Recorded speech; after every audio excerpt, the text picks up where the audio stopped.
ہم مدینے کی گلی میں پھر دوبارہ چلتے ہیں۔ حضرت عمر رضی اللہ تعالیٰ عنہ کا دربار لگا ہے۔ ایک شخص کو پکڑ کر لوگ لے آتے ہیں کہ شخص نے ہمارے باپ کو قتل کر دیا۔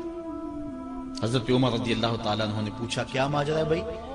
اس نے کہا جی واقعی میں ان کے باپ کا قاتل ہوں، لیکن میں نے قصداً قتل نہیں کیا۔ ہوا یہ کہ میں ایک مسافر ہوں، جا رہا تھا، راستے کے اندر سبز چراگاہ تھی، میرا اونٹ بھوکا تھا، اس چراگاہ میں داخل ہو گیا۔ اس کے بوڑھے باپ نے پتھر اٹھایا اور میرے اونٹ کو مارا، اس کی آنکھ نکل گئی۔ مجھے بڑا غصہ آیا، میں نے وہی پتھر اٹھا کر اس کے باپ کو دے مارا، لیکن وہ ایسے ٹکانے پہ لگا کہ اس کا باپ فوراً فوت ہو گیا۔ میرا قصد اور ارادہ نہیں تھا، لیکن بہرحال میں اس بات کا اقراری ہوں کہ میں نے اس کے باپ کو قتل کر دیا ہے۔ آپ جو حکم سنائیں میں اس کو قبول کروں گا، لیکن میں ایک مہلت مانگتا ہوں کہ میرے دوست، میرے بھائی کی کوئی رقم میرے ذمے ہے، میرے پاس اس نے امانت رکھی ہوئی ہے اور وہ مجھے پتا ہے کہ میں نے کہاں چھپا کے رکھی ہوئی ہے۔ اگر آپ فیصلہ کر دیتے اور میری گردن کاٹ دی جاتی ہے تو وہ امانت جو میں نے رکھی ہوئی ہے سنبھال کر کے، میرے علاوہ کوئی جانتا بھی نہیں ہے، تو وہ اس تک کون پہنچائے گا؟ اگر آپ مجھے 3 دن کی مہلت دے دیں تو میں جا کر کے اس کی امانت اس کو واپس کر کے پھر واپس آؤں گا، پھر یہ پھندا پھانسی کا میں اپنے گلے میں ڈلوانے کے لیے تیار ہوں۔ حضرت عمر رضی اللہ تعالیٰ عنہ نے فرمایا کہ کوئی شخص تیری ضمانت دے دے تو ہم تجھے چھٹی دینے کے لیے تیار ہیں۔ اس نے دائیں بائیں دیکھا، پورے مدینے میں اس کا کوئی شناسہ ہی نہیں تھا، واقف ہی نہیں تھا، ایک اجنبی شخص تھا۔ حضرت ابو ذر غفاری کھڑے ہو گئے، کہا حضرت عمر میں اس کی ضمانت دیتا ہوں۔ ضمانت دے دی گئی، وہ چلا گیا۔ تیسرے دن وعدے کا جو وقت تھا، لوگ جمع ہو گئے، دربار لگ گئے، ابھی تک آنے والا نہیں آیا۔ لوگوں نے کہا ابو ذر تو نے غلطی کی ہے، ایک اجنبی کی ضمانت دی اور ابھی تک وہ نہیں آیا، اور میاں صاحب فرماتے ہیں ایک بار جو پھائیں اڑ جاندے اور پھر کدی نہ پھنستے نے۔ ظاہر ہے وہ چلا گیا، واپس تو نہیں پلٹ کے گا، اسے پتا ہے کہ آگے سیدھی سیدھی میری موت ہے، تو تم نے یہ کیا غلطی کی؟ خیر آپ نے فرمایا کہ اگر وہ نہ آیا تو یہ پھانسی کا پھندا میرے گلے میں ڈال لینا، لیکن بہرحال میں نے اس کی ضمانت دی۔ کچھ عرصہ بیتا کہ دور سے گرد و غبار اڑتا ہوا دکھائی دیا۔ جب صورت واضح ہوئی تو وہی شخص تھا۔ حضرت عمر فاروق رضی اللہ تعالیٰ عنہ کے دربار میں کھڑا ہو کہنے لگا حضرت کسی وجہ سے تاخیر سے پہنچا ہوں، معذرت چاہتا ہوں، اب جو حکم ہے پورا کیجیے۔ حضرت عمر رضی اللہ تعالیٰ عنہ اس کے پھانسی کے احکامات جاری کر چکے تھے۔ آپ نے فرمایا کہ ابو ذر یہ بتا کہ تو نے اس کی ضمانت کیسے دی جب تو اسے جانتا نہیں تھا؟ تو سنو حضرت ابو ذر غفاری نے کیا کہا۔ کہا ایک اجنبی میرے محمد کے مدینے میں پناہ مانگ رہا تھا اور اس نے چاروں سمت دیکھا اور کوئی شخص نہیں تھا جو اس کو امان دیتا اور اس کی ضمانت دیتا، تو میں نے اس لیے ضمانت دے دی کہ نہ بھی آیا تو اپنی جان چلی جائے گی، کل کو یہ تو نہیں کہے گا کہ محمد کے مدینے میں کسی نے ضمانت مانگی تھی، پورے شہر میں کوئی ضمانت دینے والا نہیں تھا۔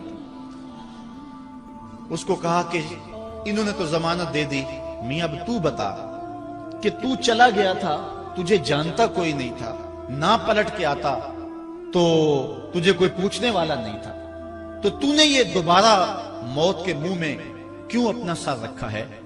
تو اس نے کہا کہ میں نے کہا کہ ایک اجنبی کی ضمانت ایسے شخص نے دی ہے جو مجھے جانتا بھی نہیں ہے، اور اگر میں نہ گیا تو لوگ قیامت تک اجنبیوں پر بھروسہ نہیں کریں گے کہ اجنبی یوں سلوک کیا کرتے ہیں۔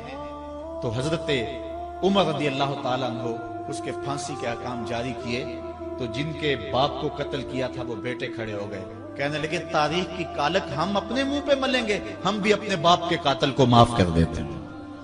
یہ ہماری تاریخ ہے، یہ ہماری کہانی ہے، لیکن آج ہم کس جگہ پہ کھڑے ہیں اور کیا ہماری صورتحال ہے؟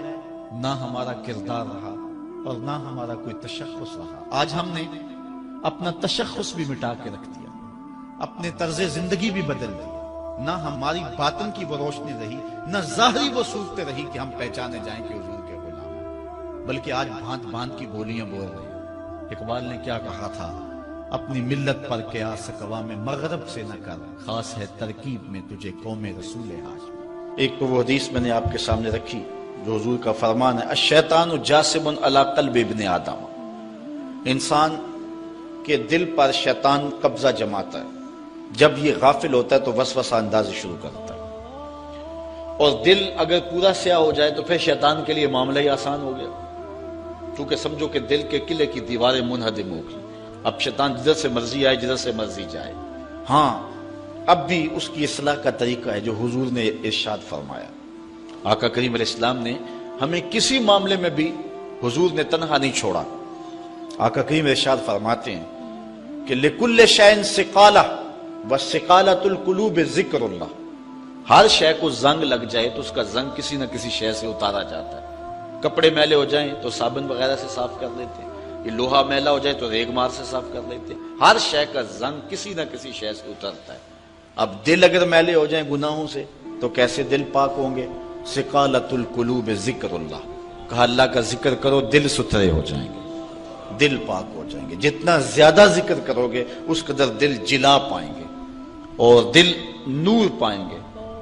اور بزرگ صوفیاء فرماتے ہیں جب کوئی بندہ ذکر کرنے بیٹھتا ہے اور ایک مرتبہ کہتا ہے اللہ، تو اللہ تعالیٰ اس کی طرف نظر رحمت سے دیکھتا ہے، اور جس کی طرف اللہ نظر رحمت سے دیکھتا ہے اس کے 70 گناہ جل کے راکھ ہو جاتے ہیں۔ تو ایک مرتبہ اللہ کہنے سے 70 گناہ مٹ گئے، پھر یہ بار بار تکرار کرتا رہا تو دل جو ہے وہ آہستہ آہستہ مصفہ ہونا شروع ہو جاتا ہے، دل سیکل ہونا شروع ہو جاتا ہے، دل پاکیزہ ہونا شروع ہو جاتا ہے، اس کے اوپر سے غلاظت، گندگی اور جو دل کے اوپر چڑھا ہوا غلاف ہے وہ اتر جاتا ہے، اور دل پھر انوار پانے لگتا ہے، پھر اس کو ذکر بھی چاشنی دیتا ہے، اس کو فکر بھی لذت دیتا ہے، اس کو نماز اور سجدے میں بھی سرور ملتا ہے۔ جب دل پر نور نہ ہو تو پھر شکایت یہ ہوتی ہے نماز پڑھتے ہیں سرور نہیں ملتا، نیک عمل کرتے ہیں لطف نہیں آتا۔ اصل وہ دلوں کے اوپر حجابات آ چکے ہیں، دلوں کے اوپر پردے آ چکے ہیں، اگر وہ اتر جائیں اور وہ کثرت ذکر کے ساتھ جو ہے وہ پردے اتریں گے۔ اب دل 4 طرح کے ہیں، القلوب اربع، دل 4 طرح کے ہیں۔ ایک دل قلب اجرد فیہ سراج یظہر، ایک مومن کا دل وہ بالکل ایسے ہوتا ہے جس طرح چراغ روشن ہوتا ہے، اور مومن کے پاس جو بیٹھے اللہ اس کے دل کو بھی نور کر دیتا ہے، چونکہ دلوں سے نور کی شعائیں نکلتی۔ کسی زمانے میں لوگ اس بات کو نہیں مانتے تھے جو عقل والے تھے، لیکن اس زمانے کے اندر موجودہ سائنس نے اسیری لہروں کو تسلیم کیا ہے، اور وہ کہتے ہیں کہ جو شخص نیک ہے اس کے بدن سے وہ لہریں نکلتی ہیں، اچھے اخلاق والا، اچھے کردار والا، اور دوسرے پر وہ مرتب ہوتی ہیں، اور جو بدکار ہے، برا شخص ہے، اس کے بدن سے وہ لہریں نکلتی ہیں اور دوسرے پر مرتب ہوتی ہیں۔ اور حضور علیہ السلام نے صدیوں قبل یہ بات بتائی۔ حضور نے فرمایا اچھے آدمی کی صحبت ایسے ہے کحامل المسک، جس طرح کستوری والا شخص ہوتا ہے، عطار کی طرح ہے کہ اس کے پاس اگر آپ بیٹھیں تو خوشبو آتی رہے گی۔ فرمایا یا تو تمہیں دے گا تحفہ، یا تم اس سے خرید لو گے، یا نہ وہ تحفہ دے گا نہ تم خریدو گے، لیکن جب تک بیٹھو گے مشام جام معطر رہیں گے، اور گھر آؤ گے تو لباس میں خوشبو بسی ہوئی ہوگی۔ اس لیے اچھے بندے کی صحبت کو حضور نے جو ہے وہ کستوری والے عطار سے حضور نے تشبیہ دی، اور جو برا شخص ہے اس کی مثال حضور علیہ السلام نے بھٹی والے سے مثال دی کہ جو شخص بھٹی والے شخص کے پاس بیٹھے گا یا تو کچھ چنگاری اڑے گی اور اس کے جسم اور کپڑوں کو جلا دے گی، اور اگر چنگاری اڑ کے اس کے بدن کو نہ بھی جلائے تو جتنی دیر بیٹھا رہے گا اس کی بدبو، اس کا دھواں اس کے لیے پریشانی کا باعث رہے گا۔ اس لیے اچھے آدمی کی صحبت کو اختیار کرنے کا حکم دیا۔ ہمارے مشائخ نقشبندیہ کا طریقہ یہ ہے، وہ کہتے ہیں کہ